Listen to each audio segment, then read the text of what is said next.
Okay, so very good morning, Thursday 9th of August. Let's get things underway. And just giving you a quick overview, not a huge amount of groundbreaking news that's developed from the overnight session, but certainly a few points for discussion for sure. And just first off, looking at the charts, as we can see them that I'm looking at here, we've got euro-dollar cable on the top left corner. Both subject to a little bit of pressure, not so much on European or UK information, but more a little bit of prevailing dollar strength. The Dixie at the moment has taken extension above the 95 handle, up about 0.25%. So as you can see here, a bit of weight on both major pairs. Euro-dollar, just as I'm speaking, coming back down to close proximity to the low point that we had yesterday afternoon, which could be an interesting near-term point of support to just keep an eye on from some of this relative resistance seen back at what would have been the beginning of the week, and then what we had from yesterday's session. And you got the 116 handle in the future sitting just beneath there. So just coming up for a test at that level. Cable as well, having breached a kind of double bottom here that developed from the decent move lower from yesterday technically in cable. I know Sam was looking at some of these charts here, this trend line at the time when that broke what would have been yesterday morning, a decent move to the downside. We kind of formed then on a break of that S2 on yesterday's intraday, came all the way down to come back up to retest that level, and we pretty much traded the range there for the best part of yesterday. Had an overnight Asia Pac test, the third real attempt, and we've broken through here just a short while ago. So an immediate run down to that S1 level. Just quickly on the pound, looking at the longer time frame. This is obviously something we were looking at yesterday. This being the kind of gradual move lower that we've had, and that trend line developing from late May, of which we have now breached, and it was quite nice there, lining up alongside the 129 handle actually on that level, of which now we are below. And so from a broader perspective, this does, obviously if I just reshape this chart slightly, it does encapsulate the drop obviously on the far left hand side of the EU referendum down to that low point that was seen in the kind of 2 weeks thereafter. But looking downside here technically from a longer perspective, this is the 127.83 level, would have been the pretty much year-to-year point of where we were in middle of August to late August of last year. And so just interested to see now that we've got through these technical points, whether or not that's the next target to the downside will be an interesting thing to have a look at. Obviously quite interesting just given the area here, not only from August, but that was the key point of resistance which restricted the recovery that we saw in Q4 of 2016 for eventually hitting that very same level. So post e-referendum low, the recovery high from the December move from the Q4 recovery in 2016, and the low point of support from last summer. So that's a really big level there if we were continuing to move lower, and now we've got through some of those technical points. I don't think that that's out of the realms of possibility for at least to see a test down at that point. Now that we've remained persistently heavy, just given the type of news flow we've been seeing about a no deal for Brexit. While we're on that subject, let's jump straight to what the latest is here on this particular subject. And this was a comment that came out just a short while ago. This is from Business Insider, and just for anyone who does follow the Brexit news flow closely, and you are trading the pound, the actual Business Insider UK has been particularly good at releasing their own exclusive reports, and these being source comments, and they have been market moving in the past. Now this one not so much so, but it certainly gives you a bit of a flavour of the behind the scenes of what's going on. And the summary headline here: Conservative Brexit rebels will block Theresa May from crashing out of the EU without a deal. Now obviously this has all been initiated from this idea and belief that because of the Trade Secretary Liam Fox's comments at the weekend in the Times, that the chance of a no deal has now gone to 60-40, and hence the reason why the pound has traded heavy since the commencement of this week. Now, I did send out in the morning research a document. Well, this was the headline from Business Insider, so you can see it here. I did send out some research this morning, which, if you are trading the pounds, definitely I think it's worth taking the 5 minutes to have a read about what is the implications then of a no deal. And ING, our friends at the Dutch Bank, have put together 4 charts showing the risk of a no deal, but do importantly note that still their baseline scenario, and I would say still the baseline scenario of the market still on a whole, is that we will muddle through. And so although a no deal idea has picked up some pace, it still is the lesser degree, if you like, of probability of playing out. Here is, though, a couple of charts, 4 in fact, that ING look at. And first of which, of course, is the talk of a no deal has ramped up significantly following those comments I just mentioned. So quite often what people do is they look at the broader press and the type of story count running headlines of no deal. And you can see here from where we were just a few months ago, it has really ramped up as we continue to find the sticking points, obviously, on the border issue concerning the Republic of Northern Ireland, and so on and so forth. Just to give you an idea by the statistics of what would a no deal be like percentage-wise for UK economic growth, well, leaked UK government forecasts earlier this year suggested that without a deal, the UK economy could be 8% smaller over a 15-year horizon relative to current projections. So that's just to give you a bit of an idea. But some other subsequent charts that kind of reflect what a no deal would look like. And this one's quite interesting here because actually, despite the political uncertainties that we've had under the leadership of Theresa May and so on, actual employment in the UK has been particularly strong, and employment in the UK actually since the vote of EU referendum in June of 2016 has gone up 2%. Now if you look at this chart here on the left hand side, you've got that improvement. 2% here is the orange line. Here we are post the Brexit vote. Then you've got the financial crisis of 2008, and then you've got the 1991 recession, which is obviously incredibly destabilizing from a point of view of the job situation in the UK.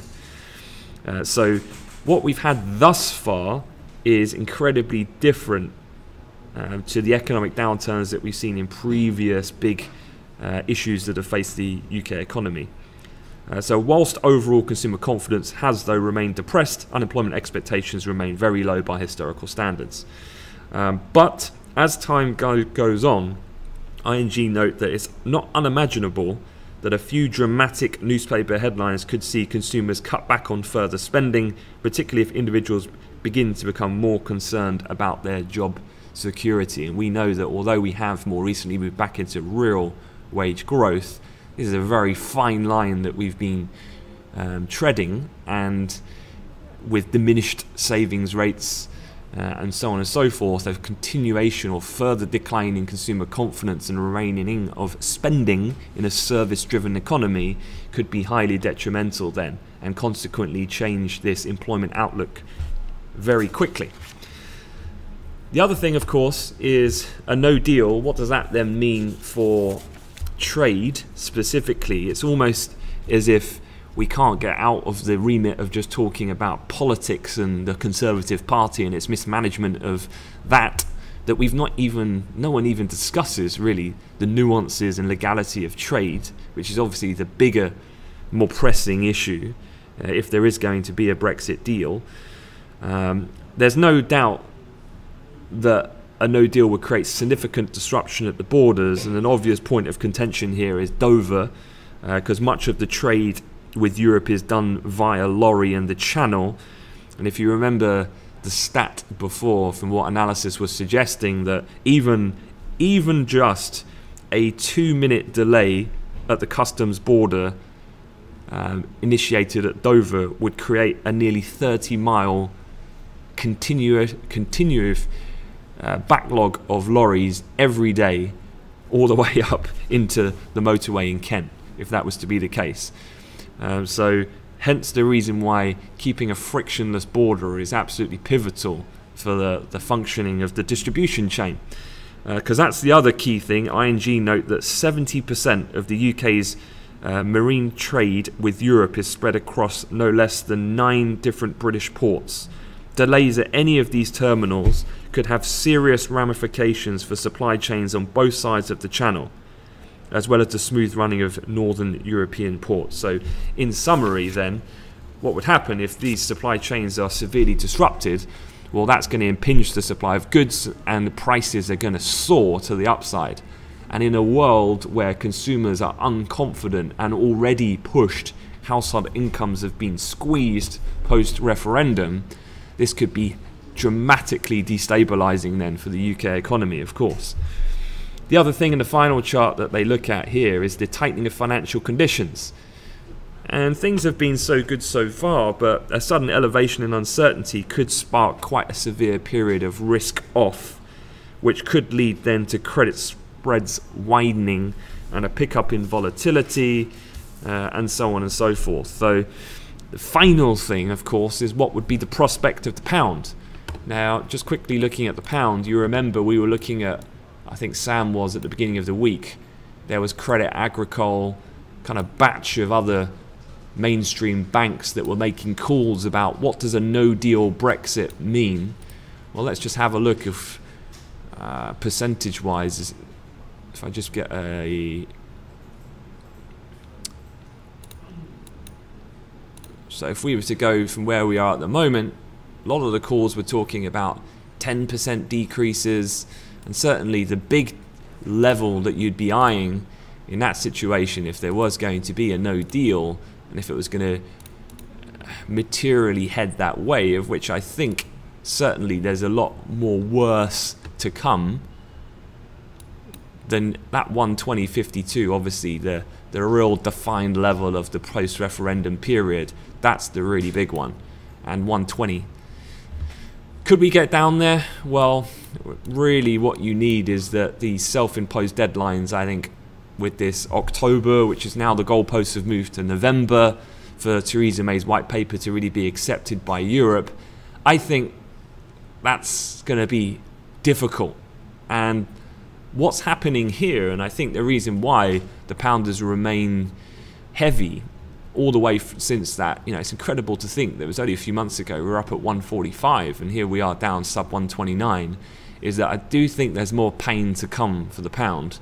The big obstacle downside is that 127.83, as I mentioned. Technically, if we get beneath there, then I think there's certainly we could get to 126.25 over the coming weeks for sure. A breach of that certainly then does open up quite an interesting technical kind of gap, if you like, to the downside. All of this, though, would be contingent that we continue to remain at an impasse and nothing is getting done all the time amid a stop clock, if you like, which is counting down to Article 50 elapsing in March 2019.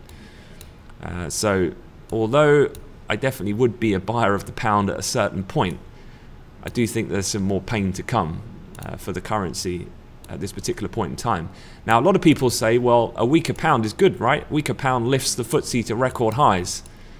And that has been an inverse correlation, which certainly has been at play. But ING do note that sterling's likely plunge on a no deal, while the theory says that it should help cushion exporters. They say they're not convinced. Given the complexity and globalized nature of supply chains, the impact of a border friction on just-in-time production is likely to far outweigh changes in pricing for exporters. This means the primary effect of a weaker pound will likely be sharply higher prices for consumers. So again, impacting consumers, impacting companies, impacting the economy as a net result. So a couple broader things just to be aware of, to have a look at. Okay, going back just quickly though, a few other things I just really wanted to run through just to get you up to speed. And this is one. This is a picture of the Kiwi dollar. So overnight you had an interest rate decision from the Reserve Bank of New Zealand. They kept interest rates on hold, 1.75%. However, they did push out its expectations for a rate hike to the third quarter of 2020. That's quite a notable shift in their preparation of a rate hike. I think that's actually pushing it out by a near year amid a weak economic growth outlook, which they suggested in their accompanying commentary. So quite a bit of significant weakness in the Kiwi. Has had a little bit of a feed through, I guess, in terms of the Aussie at the time, but hasn't really managed to sustain any type of read across move into the Australian dollar. But Kiwi, a little bit of movement from overnight. Overnight in China, a couple things to be aware of course. China retaliating in kind, saying that they'll impose 25% tariffs on an additional $16 billion. This is just following in suit from what the US have done. That's going to come into effect on August 23rd. Now, the reason why the markets on the charts are fairly calm on these trade issues is, for the moment, all of this is priced in. China saying they're going to do 25% tariffs and 16 billion worth of goods is absolutely what they've been saying for a number of weeks. So it's absolutely in fitting with expectations, hence the reason why markets are not particularly nervous about that type of commentary. One thing you did have overnight though in Asia, just so you're aware, Chinese factory inflation holds up as consumer prices gain. So factory inflation held up in July even as commodity prices eased. Consumer prices gained slightly. So this is what the chart looks like. Again, nothing really spectacular here that's going to cause people to become particularly renewed interest in Asia as a risk. These data points fairly consistent, as you can see here, the price patterns that we've seen throughout the year. A few other things from an equity earnings point of view, specifically for the DAX this morning. You've had Adidas come out, and really no surprise here. The World Cup obviously boosting their clothing sales, and they exceeded expectations, growth in America and Asia. We've had Deutsche Telekom, one of their biggest telecom providers, raise their forecast on the back of growth in the US. This of course comes amid underscoring their planned deal to taking over of T-Mobile's unit to buy Sprint Corp. And then ThyssenKrupp, slightly more downbeat. The German conglomerate facing pressure from activist investors reported a loss at their industrial unit. How much of an impact is this having on the DAX? Very little, to be honest, in terms of a directional move. The DAX has been relatively quiet. I think one thing to be aware of from an equity perspective, and overall this week has been quite quiet. I was reading a few stats this morning about the low level of price movement by percentage in a lot of the US indices, and so I think you've just got to factor that in for the rest of the session as well. I'm just looking at the S&P here, and on the downside, as we've consolidated really around this range over the last 2 days, this is still the key area to be monitoring. So from a downside perspective, I think this area here of support is going to be quite key and influential, and I think, of all things being equal, will most likely hold.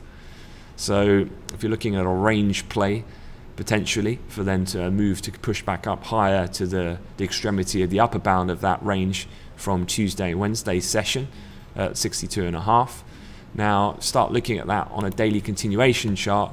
Again, this is just looking at that same kind of setup here, so that lower bound of around the 28.50 mark, which brings into play that kind of late July price high as well. So now we've got above there. Be looking for that to provide some support, because at the moment the markets, I think, still seem to have this feeling of wanting to just drift up higher, and obviously we're in quite close proximity to the all-time highs in the S&P. So it goes to show the risk appetite, irrespective of the trade risk, albeit a tail risk, because at the moment it's not really escalating to the point which is causing a greater concern, which, having gone through earnings season, is showing fairly robust corporate earnings growth and also rising confidence. Here's a headline this morning. One of the biggest bulls on Wall Street, which is a chap from Canaccord, Tony Dyer, who's saying that US equities flirting with fresh all-time highs. He's doubling down on his view, recommending the S&P 500 is going to soar 12% in less than 5 months. So upgrading year-end call. The average on Wall Street is, and just to be aware of this from a herd mentality and a broader consensus point of view, is that by the end of the year, the S&P is going to be higher than the all-time high of 2878.5, just shy of the 3,000 level. But this chap now is looking for 3,200 by year end. So there certainly is some big balls out there who are still looking at the fact that earnings driving the next leg of the bull market, a reset of global expectations and demographic tailwind will also fuel a second half ramp up, he says. So, you know, there's still some of a belief that although it looked like we were kind of reaching a bit of a peak, that there could be another squeeze higher. I guess all of this contingent, of course, about the trade negotiation going forward. Okay, quick look at the calendar then.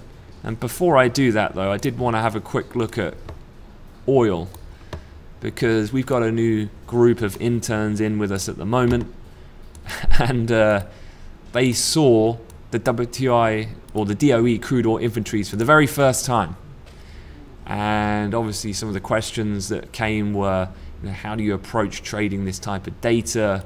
Now, what I think was one of the key things here is that trading the initial data itself can be awfully tricky, given the multiple variables that you need to monitor, can heighten the degree of volatility, certainly in the initial aftermath of the numbers hitting the tape. Now, what's interesting here was that the move developed over the course of the late European afternoon, and so, you know, this is it with the oil inventories. It's not necessarily you're having to be uber aggressive and looking to hit market. The move happens in phases, and often that phase can come in and the move can continue for half an hour, or in this case, hours thereafter, where the best, or at least easiest in terms of management of the trade and execution, could come later. So it's just about being patient, I think, a lot of the time with this particular data. Now, what was interesting here was that on the initial move of the data, you'll remember you had a spike lower. We had a drawdown of 1.2, 1.3 million. This was far smaller drawdown than the 6 million in the APIs, so we fell.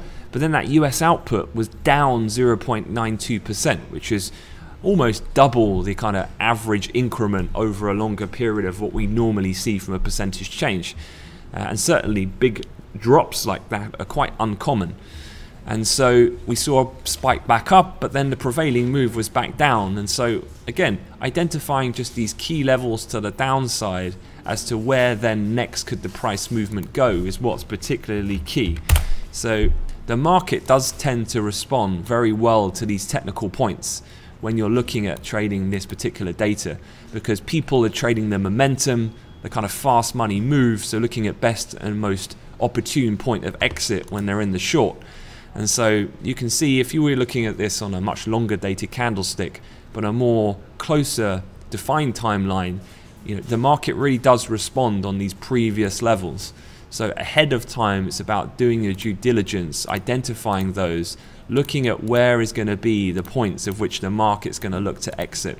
And no surprise at all to see the extremity of that price point, where then you had quite a bounce back in prices at the time here, was when we hit that exact low. So people just booking profit, and we saw a decent almost 60-70 cent bounce to where we were. But we are still remaining down towards the lower end of this range. So for today's session, for sure, I would be interested to just keep an eye here on that low point. So this type of area here, if we get down to retest that, then obviously we are trading the lowest levels we have done in several weeks. So it could be quite interesting. Now, the data was pretty mixed, but obviously there is this trade war situation, the impact that could have to global economic growth concerns, and as a net result, demand for crude.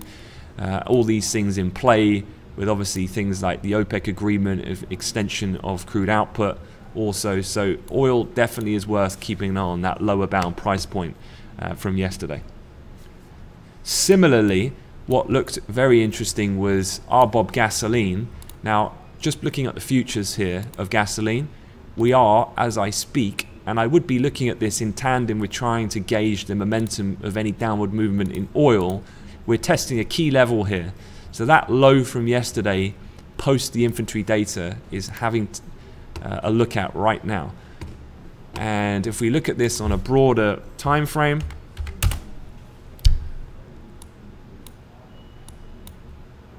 there are some quite interesting levels. Let's just have a look. If I tidy up the chart, you can see how for RBOB gasoline here, this $2 mark is really quite pivotal. As you can see from where we were back in June, from July, so any breach of there psychologically on the 2 as well does become very interesting. The next kind of key, more level of clear technical relevance not coming in until quite a bit further down. So could today be a day where we see some further coordinated pressure in the energy complex? And could then, as a net result, if that does start to build up some momentum and size, start to translate into just capping some of the gains, at least for the intraday in the equity market, if it weighs predominantly on the energy sector once the US gets underway. It could be something to just bear in mind. All right, calendar-wise, today again is very quiet. So from a UK European economic data point of view, not a great deal going on. You're going to have to wait until this afternoon, but in terms of initial jobless claims, I think that again, unlikely to be market moving. As per usual, tomorrow's the big one for the US economic data slate. It's US CPI, but front running that today, we get the PPI final demand figures. So that'll be at 1:30. Speaker-wise, Fed's Evans, but is a non-voter. That's happening at 3:30. Okay, that's your brief. I'll let you guys get on with things, and I'll see you in the chat room throughout the day. But have a good one and take care. Thank you very much.